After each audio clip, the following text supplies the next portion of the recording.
अस्सलाम वालेकुम नाज़रीन, जिस तरह से जाली मैंडेट पर आई हुकूमत की तरफ से मतीउल्लाह जान पर हकायक सामने लाने पर उन्हें अगवा कर लिया गया और उसके बाद उन पर किस तरह के मुकदमात बनाए गए। आखिरकार मतीउल्लाह जान को जमानत मिल गई और उनका एक वीडियो बयान सामने आ गया। उन्होंने सब बताया कि किस तरह से उन पर और अवाम पर जुल्म सितम किया गया। आइए उनकी गुफ्तगू सुनते हैं, फिर इस पर बात करते हैं। अल्लाह ताला के फजल करम से एक बार फिर आपके सामने एक ऐसे वाक़े के बाद कि जिसमें किसी भी सहाफ़ी के लिए इंतहाई खतरनाक सूरत हाल हो जाती है। चंद निकाब पोशों ने इस्लामाबाद पिम्स अस्पताल के पार्किंग एरिया से एक बार फिर मुझे और मेरे साथी सहाफ़ी साकिब बशीर को उसी तरह जबरदस्ती अगवा किया। कुछ 6-7 लोग थे, निकाब पोश थे, और एक गाड़ी में डाल के हमें एक नामालूम मुकाम पर ले जाया गया और वहां पे हमें महबूस किया गया, एक कमरे में बंद किया गया और हम दोनों के ऊपर एक चादर डाली गई और हमें कुछ नहीं बताया गया कि ये कौन लोग हैं और हमसे क्या चाहते हैं। मामला कुछ यूं है कि हम तकरीबन ये बात है 27 की सुबह की 9:30 बजे पहले हम पिम्स अस्पताल के, मैं और साकिब बशीर, हम पिम्स अस्पताल के अंदर जो डी चौक में एक ऑपरेशन हुआ, रेंजर्स की फायरिंग हुई, उससे जख्मी और हलाक होने वालों के बारे में मालूमात इकट्ठे करने के लिए बतौर सहाफ़ी वहां पहुंचे। तो वहां पे हमने डॉक्टरों से मालूमात हासिल की, इमरजेंसी के डॉक्टरों से इमरजेंसी के रिकॉर्ड का जायजा लिया, वहां पे मुख्तलिफ ज़राए से बात करने की कोशिश की, जो अस्पताल की जो तर्जुमान हैं डॉक्टर अनीसा, उनसे बात करने की कोशिश की, अस्पताल के जो सरबराह हैं उनसे बात करने की कोशिश की। हमें कोई ये नहीं बता रहा था कि आखिर कितने हलाकतें हैं, कितने लोग जख्मी हैं जो पिम्स अस्पताल में लाए गए हैं, और हमें काफ़ी इंतजार भी करना पड़ा। मालूम हुआ वहाँ पे एक वजीर मौसूफ जो है, जो मुशीर बेसिकली बराए सेहत हैं वफाकी हुकूमत के, या जिसको आप कोऑर्डिनेटर भी कह सकते हैं, मुख्तार साहब कोई थे, वो आए हुए हैं, और जो पिम्स अस्पताल का जो सरबराह का दफ्तर था उसको अंदर से कुंडी लगा के बंद किया रखा। मैंने और साकिब बशीर ने वहाँ काफ़ी देर इंतजार किया और अपना पैगाम भी, मैसेज भी अंदर पहुंचाया, वो नहीं आए, और हमें बताया गया कि एक तर्जुमान है डॉक्टर अनीसा, हम साथ ही मौजूद उनके दफ्तर में गए, वो भी थोड़ी ताखीर से आई और उन्होंने ये कहा कि अभी तक हमें कुछ मालूम नहीं है, हमें नहीं पता कि कितने जख्मी आए हैं और कितने हलाक हुए हैं, और उन्होंने जो है कुछ वक्त मांगा कि हम ये अदाद-ओ-शुमार अभी तरतीब दे रहे हैं। बहरहाल वहां से भी कोई वाज़ेह जवाब नहीं मिला। तो कुछ देर बाद जो कोऑर्डिनेटर साहब आए हुए थे पिम्स अस्पताल के सरबराह से, बंद कमरे में कुंडियां लगा के जो इजलास कर रहे थे, वो बाहर निकले। तो उनसे हमने पहला सवाल यही किया कि आखिर कितने डेड बॉडीज हैं और कितने जख्मी हैं, कैसे लोग जख्मी हुए हैं। तो उनके पास भी जो जवाब था वो आप खुद ही सुन लें। नहीं, ये बताएं कि कितने हलाकतें, कितनी डेथ हुई है? इस बारे में कोई डिस्कशन नहीं हुई हमारी। आप कोऑर्डिनेटर प्राइस सही थे, आपको नहीं मालूम कितने लोग मरे हैं? नहीं, यहाँ पे कोई ऐसी नहीं है। यहाँ पे तो कह रहे हैं 36 इंजर्ड हमारे पास हैं। अच्छा। जो कि सिविलियन साइड पे है। अच्छा। 66 जो है वो बता रहे हैं कि उसके यही फिगर दिया। डेथ कितनी है अभी तक? मेरे कोई इस तरह का फिगर मेरे पास। आप कोऑर्डिनेटर प्राइस सही थे और आपको ये नहीं पता कितने लोग डेड हैं कल के इतने बड़े वाक़े में? आपको कोई इन्फॉर्मेशन नहीं है? तो आपने सुना, ये तो हमारे कोऑर्डिनेटर थे सेहत के, और एक ऐसे वक्त में पिम्स अस्पताल में आए थे कि जब पूरी दुनिया और पूरे पाकिस्तान इस बात के मुंतज़िर थे कि सरकारी अस्पताल जो इस्लामाबाद का सबसे बड़ा अस्पताल है, वो ये मालूमात देगा, आवाम को जानने का हक देगा जो 18वीं तरमीम के तहत दिया गया था, 19A के तहत, कि आखिर कितने लोग जख्मी हुए हैं, कितने लोग हलाक हुए हैं और क्या सूरत हाल है। तो कोऑर्डिनेटर साहब के पास भी इस बारे में कोई मालूमात नहीं थी। तो हमने फिर मुख्तलिफ जगहों पे जाना शुरू किया अस्पताल के, और हमें काफ़ी मालूमात मिल गई, जो दस्तावेजी शक्ल में भी थी और वैसे ज़राए से भी हमें खबर मिल रही थी। हम मॉर्चरीज भी गए, मुर्दा खाना जो है पिम्स अस्पताल का, वहाँ भी गए, और उस रोज़ एक डेड बॉडी जो कि रेंजर्स, जिसमें शहीद हुए थे 3 रेंजर्स और एक FC के जो नौजवान थे उनमें वो शहीद हुए थे, उनके साथ 2 सिविलियन भी थे। एक वो जो 6 महीने पहले FC से रिटायर हुए थे और उनके भाई ने एक इंटरव्यू दिया, उसका पस मंजर और तफसील भी आपको मैं बता चुका हूं, जो कि अब एजाज सैयद के मुताबिक उनके भाई के कुछ जाती तासुबात भी थे जिसकी वजह से उन्होंने गुस्से में सब कुछ किया। मगर बतौर सहाफ़ी मैंने उनका भी इंटरव्यू कर रखा था, और उनका ये दावा था कि रेंजर्स की अपनी गाड़ियों में जो है, रेंजर्स और पुलिस की गाड़ियों के नीचे आके रेंजर्स के लोग शहीद हुए हैं। बहरहाल बतौर सहाफ़ी वो एक उनका सगा भाई, उसकी डेड बॉडी पड़ी थी अस्पताल में, और वो ये क्लेम कर रहे थे कि ये रेंजर्स और पुलिस की अपनी गाड़ियों के नीचे आके ये रेंजर्स मरे हैं। और फिर दूसरी बात ये कि उनका ये क्लेम था या जो भी दावा था, एक लवाकिन के तौर पे ये उनका राइट था कि इस दावे को भी अवाम तक पहुंचाया जाना चाहिए। उसके बाद फिर पुलिस, जो 15 का दफ्तर है पुलिस का, वहां पे भी जाके सफीर अली जो उनके भाई थे, उनका यही मौक़िफ़ था, और पुलिस वालों से उन्होंने बहस भी की। उन्होंने कहा मेरा बयान लिखें कि ये जो मेरा भाई मरा है और ये जो रेंजर्स के लोग मरे हैं, ये पुलिस और रेंजर्स की गाड़ियों के नीचे आके मरे हैं। तो पुलिस 15 के जो वहाँ पे लोग मौजूद थे, उन्होंने उनका बयान लिखा भी, उनका शनाख्ती कार्ड भी देखा, चेक भी किया, और फिर सारी सूरत हाल के बाद हमने इस नतीजे पर पहुंचे कि उनका जो मौक़िफ़ है वो जरूर सामने आना चाहिए। कम अज कम उनके मौक़िफ़ से ये लग रहा था कि जो हुकूमत की तरफ से बयानिया बनाया गया कि जो सियासी जमात एहतजाज कर रही थी, उनके लोगों ने इन रेंजर्स को अपनी गाड़ियों के तले दिया है, वो बयानिया जो है उसकी तस्दीक नहीं हो रही थी और ये एक नई बात आ रही थी। ये और बात है कि बाद में एक और मुलज़म सामने आया और उसको घर से जाके गिरफ्तार किया गया। मौके से अभी तक रिकॉर्ड के मुताबिक उसको गिरफ्तार नहीं किया गया। उसकी क्या हकीकत है वो भी सामने आ जाएगी, मगर हुकूमत अभी भी उस सियासी जमात के कारकुनों को इल्जाम दे रही है कि उनकी गाड़ियों के नीचे रेंजर्स। हमें ये इंकशाफ हुआ, बाहर एक फैमिली भी खड़ी थी पिम्स अस्पताल के बाहर के एक और अननोन बॉडी है जो कि इस रेंजर्स की गाड़ियों के हादसे के हवाले से वो उसकी भी डेथ हुई थी। वो अननोन है, उसकी शनाख्त नहीं हुई और वो फैमिली कहती है हमारे लोग हैं, शांगला सवात से उनका ताल्लुक है, तो ये बॉडी नहीं दे रहे और कहा जा रहा है कि ये आईजी साहब की इजाजत से दिया जाएगा। अब देखिए एक और अपेरेंटली विटनेस पैदा हो रहा था। ये जो अननोन बॉडी थी इसके रिश्तेदार बाहर खड़े थे और उनमें से एक रिश्तेदार ऐसा था नौजवान जो ये बता रहा था कि इस शख्स की डेथ भी जो है उसी रेंजर्स के साथ ही हुई है। उस बंदे को उसकी तमाम जो बरादरी आई हुई थी शांगला सवात से, कुछ ने उन्हें कहा कि आप इंटरव्यू दे दो, कुछ ने कहा कि मत दो। फिर बीच में अचानक कोई मुअज़्ज़ज़ मशर आ गए और उन्होंने कहा नहीं बिल्कुल इंटरव्यू नहीं देना और कुछ नहीं बताना और किसी को। तो फिर हमने ज्यादा इसरार नहीं किया, अच्छा नहीं लगता, जबरदस्ती तो कर नहीं सकते। आखिर क्यों उस अननोन बॉडी की डेथ को छुपाया गया और क्यों नहीं बताया गया कि वो अननोन बॉडी भी रेंजर्स के साथ ही, यानी कि वो 5वां एक विक्टिम थी। तो उसके ऊपर रात को जब प्रोग्राम हम रिकॉर्ड कर चुके, न्यू टीवी सहाफी प्रोग्राम, रात को दोबारा गए हॉस्पिटल में, तो इसी अननोन बॉडी के हवाले से हमने जानने की कोशिश की। उस नाम को हमने तलाश किया, हमारे पास जो रिकॉर्ड था वो मिल गया, तो पता चला कि ये भी उन रेंजर्स के साथ था। तो उन रेंजर्स का जो डेथ सर्टिफिकेट था वो जो है उस पर एक ही डॉक्टर के साइन थे। उस डॉक्टर की तरफ भी मैं आऊंगा। तो हमने रात के वक्त उस डॉक्टर के पास गए और उसको बताया कि ये रेंजर्स का जो डेथ सर्टिफिकेट है हमारे रिकॉर्ड के मुताबिक ये आपने साइन किया है और ये जो अननोन बॉडी है सिविलियन, इसका भी डेथ सर्टिफिकेट आपने साइन किया है और ये जो डेथ रजिस्टर है जो इमरजेंसी के उसमें पड़ा होते हैं, उस रजिस्टर से हमने ये डॉक्यूमेंट हासिल किया था। मगर फिर बाद में वो रजिस्टर गायब कर दिया गया क्योंकि हम चाह रहे थे कि मजीद पता चले उस डेथ रजिस्टर में कौन कौन से हैं। तो लेकिन क्योंकि हम दोबारा गए तो वो रजिस्टर वहाँ से गायब कर दिया गया और ये बड़ा इंपॉर्टेंट है वो रजिस्टर। उसको अगर गायब किया गया है तो उसके अंदर जरूर तफसीलात होंगी डेथ की, मगर फिर डेथ की कुछ तफसीलात हमें दूसरी जगह से भी मिली और उनमें एक वो थी जो इमरजेंसी है पिम्स अस्पताल की, वहाँ पे एक रजिस्टर है जिसमें मैनुअली एंट्री होती है कि ये पेशेंट जो है ब्रॉड डेड यानी मरा हुआ लाया गया या ये जख्मी हालत में लाया गया या इसके गन शॉट था, गोली लगने का निशान है, कुछ डिटेल्स उसमें लिखी होती हैं और फिर पेशेंट कंट्रोल नंबर भी लिखा होता है जो कि पिम्स अस्पताल की जो नई इमरजेंसी है जो गेट के करीब है वहाँ पे कंप्यूटर से निकलता है। तो वो डॉक्यूमेंट लेके जब हम डॉक्टर साहब के पास गए इमरजेंसी में कि ये आपके साइन है या आपका नाम है, तो वो डॉक्टर साहब ने तरदीद कर दी कि मैंने तो किसी डेथ सर्टिफिकेट पे साइन ही नहीं किए रेंजर्स के उस पे, जबकि जो हमारे पास डॉक्यूमेंट्स हैं उन पे उन्हीं का नाम और उन्हीं के साइन हुए थे। तो वो सवाल जब उनसे करके हम निकले पिम्स अस्पताल से तो ये डॉक्टर दोबारा मंजर-ए-आम पे आएंगे, मैं आपको बताऊंगा। हमारे अगवा के बाद भी ये डॉक्टर मंजर-ए-आम पे आएंगे। तो हम बाहर निकले तो बाहर अंधेरे में पार्किंग के पास अपनी गाड़ी के करीब जब हम पहुंचे, मैं और साकिब बशीर, तो अचानक अंधेरे में से 5-6 बंदे आए, उन्होंने चेहरे पे नकाब डाले हुए थे। तो वो डॉक्यूमेंट लेके जब हम डॉक्टर साहब के पास गए इमरजेंसी में कि ये आपके साइन है या आपका नाम है, तो वो डॉक्टर साहब ने तरदीद कर दी कि मैंने तो किसी डेथ सर्टिफिकेट पे साइन ही नहीं किए रेंजर्स के उस पे, जबकि जो हमारे पास डॉक्यूमेंट्स हैं उन पे उन्हीं का नाम और उन्हीं के साइन हुए थे। तो वो सवाल जब उनसे करके हम निकले पिम्स अस्पताल से तो ये डॉक्टर दोबारा मंजर-ए-आम पे आएंगे, मैं आपको बताऊंगा। हमारे अगवा के बाद भी ये डॉक्टर मंजर-ए-आम पे आएंगे।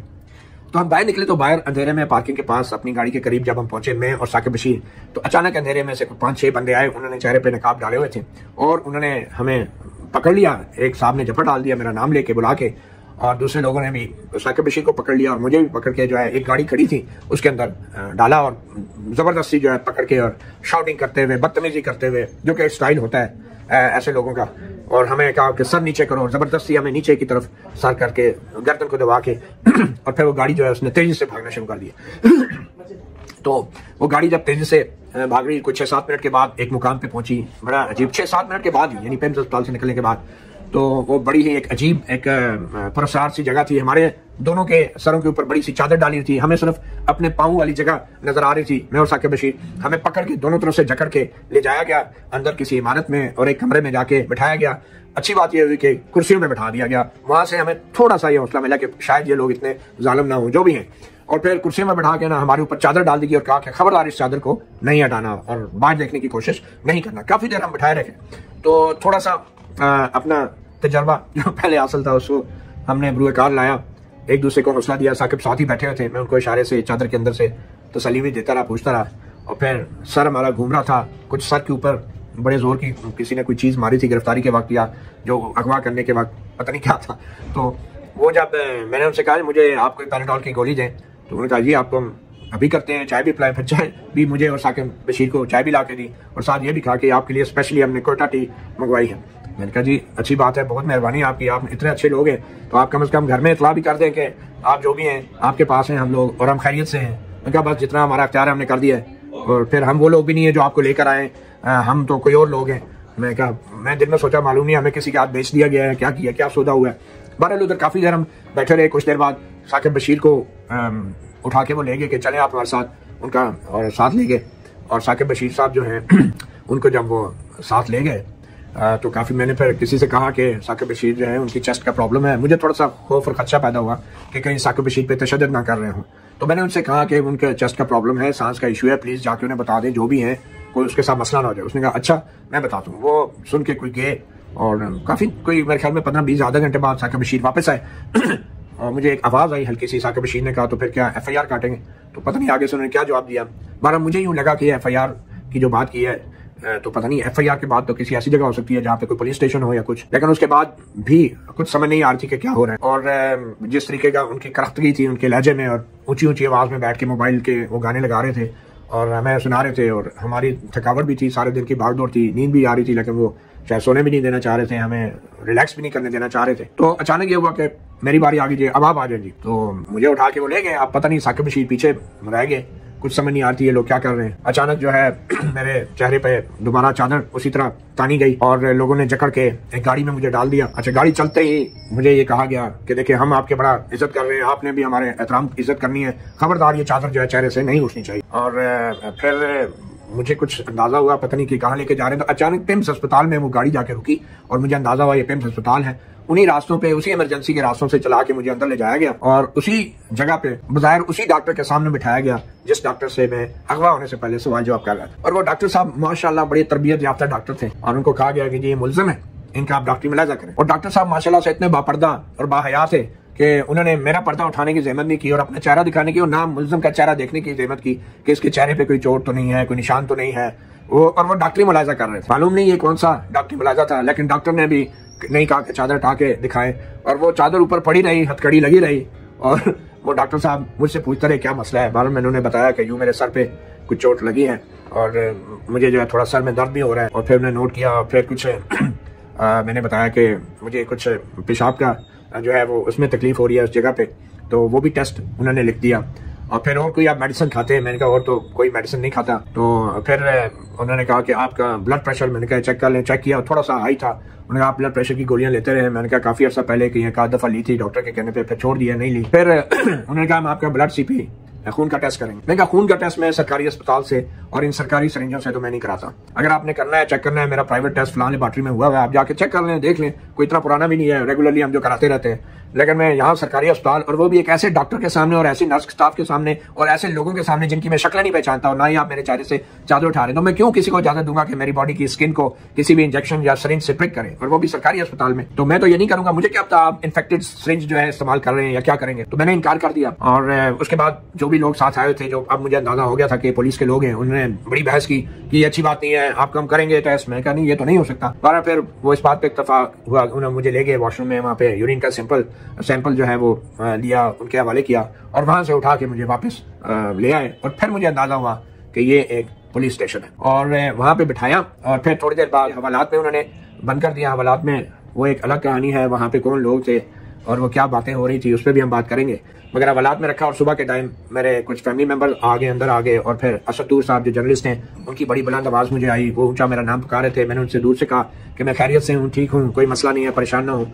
और फिर उसके बाद फिर मेरे भाई ने बताया कि उनको कहा गया कि ये जो PTI के एहतजाज के खिलाफ FIR कटी थी अली मीन गंडापुर, बुशा बीबी, उसमें जो नामालूम अफराद हैं उनके अंदर इनको गिरफ्तार किया गया। अब ये बड़ी एक मज़े का खेल बात थी जो कि झूठ था, जो कि पुलिस स्टेशन में बोला गया। और मेरे भाई जो वकील हैं एडवोकेट शाहिद अकबर अब्बासी, उनसे भी झूठ बोला गया, मेरे फैमिली मेंबर से भी झूठ बोला गया। बाद में पता चला कि एक नई ही एक बड़ी ड्रामाई कोई FIR थी, जो फिल्में बनाने वाले कुछ अदारे नहीं आजकल फिल्में बनाते हैं, उस तरह का कोई स्क्रिप्ट था। तो वो FIR मेरे खिलाफ काटी गई कि आइस बरामद हुई है, टक्कर मारी पुलिस के बैरियर को, बाहर निकल के पुलिस से असला छीन के पुलिस वालों पर तशद्दुद करके गन तान ली है, दहशतगर्दी की भी दफात लगा दी और मनशियात की भी दफात लगा दी। नशे की हालत में ड्राइव भी कर रहा था मैं माशाल्लाह से, और वो सब कुछ FIR में दर्ज था, जिसका मुझे बाद में पता चला।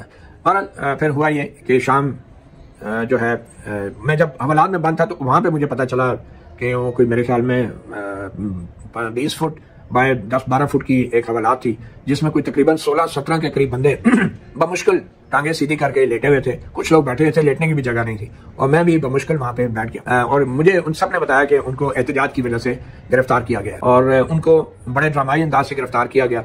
उनको कोई डी चौक से गिरफ्तार नहीं किया गया। पूरे इस्लामाबाद के शहर में खसूसी ऑपरेशन शुरू किया गया।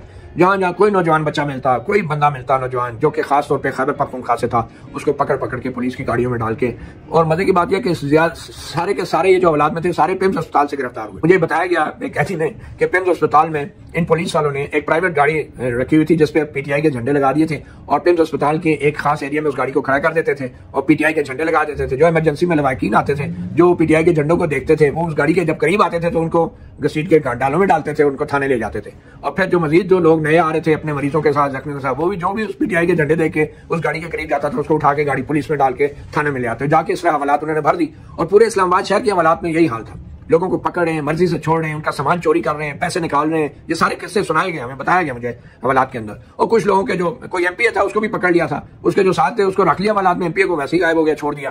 कोई मेयर था मानसेरा से, उसको वैसे ही छोड़ दिया, उसके साथ जो थे बेचारों को रख लिया। पता नहीं किन शराइत पे छोड़ते हैं, क्यों छोड़ते हैं, कैसे छोड़ते हैं, वो आप सबको पता है। मगर एक चांदी बनी हुई है पुलिस की उस एहतजाज के बाद से। उनको ये इंसेंटिव था कि जिसको पकड़ो, बड़ी तादाद में लोगों को पकड़ा जाए, खासतौर पे जो खैबर पख्तूनख्वा से आए, जिनके पास कोई ड्राई फ्रूट की बड़ी तादाद मिल जाती है, या नमक बैग में पड़ा हुआ मिल जाता है, या जिनके झंडे लगाए हुए पीटीआई के, या जिनकी गाड़ी पे कुछ लिखा हुआ है पेशावर या खैबर पख्तूनख्वा या हजारा का कुछ, उसको पकड़ के डाल दो। तो एक ये ऐसी मनी मेकिंग एक्सरसाइज भी हो रही थी इस्लामाबाद में उस रोज, और हवालात उससे भर दिए गए थे, और कोई उनका पुरसाने हाल नहीं था। हवालात के अंदर एक फोन कॉल करने की भी इजाजत किसी को नहीं थी। हवालात के अंदर मुख्तलिफ किरदार थे, मुख्तलिफ इलाकों से आए हुए थे, मगर जिस सियासी जमात के लिए वो दूर दराज इलाकों से आए थे, और यकीनन उसमें थे भी लोग बड़ी तादाद में जो कि एहतजाज के लिए आए हुए थे, वो बड़े ही पुरअज़्म थे, बड़े ही डिटरमिन्ड थे। और उनकी ये दलील थी कि अगर हमारा लीडर जो है 1.5 साल से जेल में है हमारे लिए, तो हमने कौन सा कोई बम धमाका कर दिया है, किसी को कत्ल कर दिया है एहतजाज करके, हम 1.5 महीना भी गुजार लेंगे, कितना हम पे क्या कोई अदालतें जुल्म करेंगी। बड़े डिटरमिन्ड थे, मगर बहुत ही अफसोसनाक सिचुएशन थी। सिवाय मेरे और 2-3 और कैदियों के, सबको जो है हथकड़ियां लगा के बाहर लाइन में खड़ा किया गया, 12 बजे गाड़ियों में बिठाया गया। और जब वो वापस आए, मैंने उनसे पूछा, तकरीबन घंटे 1.5 बाद वो वापस आए, कहते जी हमें गाड़ियों में बिठा के बस घुमाते रहे हैं कहीं। नाज़रीन, आप अंदाजा करेंगे जिस मुल्क में निहत्ते मासूम शहरियों पर इस तरह से डायरेक्ट फायरिंग की जाए, इस तरह फायरिंग की जाए जिस तरह वो मुल्क दुश्मन हो। एक शरीफ इंसान, बाज़मीर और ईमानदार सहाफ़ी जो अपनी जिम्मेदारी पूरी करने के लिए डाटा इकट्ठा कर रहा था, उसे अगवा कर लेना ये जाली मैंडेट पर आई हुकूमत और उनके सहूलतकारों की तरफ से जुल्म जबर और जुल्म फिरौनियत और फस्तायत की मिसालें बढ़ती ही चली जा रही है। हर रोज ये एक नई तारीख रकम करते जा रहे हैं। हमने देखा कि जिस तरह से शहीद अरशद शरीफ को शहीद किया गया और जिस तरह से उसकी शहीद करने की ड्रामाई अंदाज में एक कहानी बनाई गई, ऐसी कहानी तश्कील दी गई जो किसी फिल्म के डायरेक्टर के दिमाग में भी नहीं आ सकती। इस तरह की मुख्तलिफ किस्म की कहानियां बनाकर लोगों को शहीद किया जाता है, उन पर जुल्म जबर किया जाता है। इसी तरह के झूठे मुकदमात बनाए जाते हैं और उनके फैमिली वालों को, अहलो अयाल को इस तरह से पर्चे बनाकर मुकदमात में डालकर जलील और रुस्वा किया जाता है ताकि उन लोगों को इबरत का निशान बनाया जाए। वो लोग जो पुरअमन एहतजाज का हिस्सा था, न सिर्फ उनको बल्कि उनकी फैमिलीज को भी टॉर्चर किया जाता है, उनकी फैमिलीज को भी डराया और धमकाया जाता है, उनकी फैमिलीज को भी जुल्म और सितम का निशाना बनाया जाता है ताकि ये लोग भी इबरत सीखें, ताकि उन्हें ये बात समझाई जा सके कि वक्त के फिरौनों के साथ और उस मुल्क के हुक्मरानों के खिलाफ इस तरह एहतजाज करना उन्हें कितना महंगा पड़ सकता है। ये चाहते हैं कि 25 करोड़ अवाम अपनी जुबानों को बंद कर ले, अपनी जुबानों को सलाई लगा ले, चाहे वो महंगाई से कितने भी तंग क्यों ना हो, चाहे वो भूख से ही मर जाए, लेकिन वो किसी के खिलाफ आवाज ना उठाए। जाली मैंडेट पर आई हुकूमत और इनके सहूलतकारों के खिलाफ आंख उठाकर ना देख सकते। नाज़रीन, इस वक्त पाकिस्तान सिर्फ नाम नेहाद जमहूरियत वाला मुल्क रह चुका है जिसमें जमहूरियत 1% भी नहीं बाकी बची। यहाँ पर निजाम तो बादशाहत वाला ही है, सिर्फ बैरून मुमालिक लोगों को दिखाने के लिए मुल्क में नाम नेहाद जमहूरियत है, क्योंकि पाकिस्तान दूसरे मुमालिक से कर्जे लेकर ही अपनी मीशत को सहारा देता है। और अगर इस मुल्क में जमहूरियत नहीं रहेगी तो फिर इन्हें जमहूरियत के नाम पर कर्जे भी नहीं मिलेंगे। लिहाजा ये दुनिया के सामने अपने आप को जमहूरियत मुल्क साबित करवाते हैं, लेकिन दर हकीकत इस मुल्क में अनडिक्लेयर मार्शल लॉ है। इस मुल्क में इस वक्त मार्शल लॉ का ऐलान तो नहीं किया गया, लेकिन इस वक्त इस मुल्क में एक भी ऐसा काम या एक भी ऐसी चीज नहीं हो रही जो जमहूरियत के मुताबिक हो। तमाम तर पॉलिसीज, कवानीन आपको मार्शल लॉ के तहत ही चलते हुए नजर आएंगे। इस वक्त पाकिस्तान में ना ही अदलिया की साख बची है, ना ही कोई भी एक ऐसा इदारा बचा है जिसकी क्रेडिबिलिटी इस वक्त अवाम की नजर में हो। इस वक्त इस मुल्क में वही सच है जो ये जाली मैंडेट पर आई हुकूमत और इनके सहूलतकार कहेंगे। नाज़रीन, आपके इस बारे में क्या राय है कमेंट में जो बताइएगा। अगली वीडियो में मिलते हैं, तब तक के लिए अल्लाह हाफिज।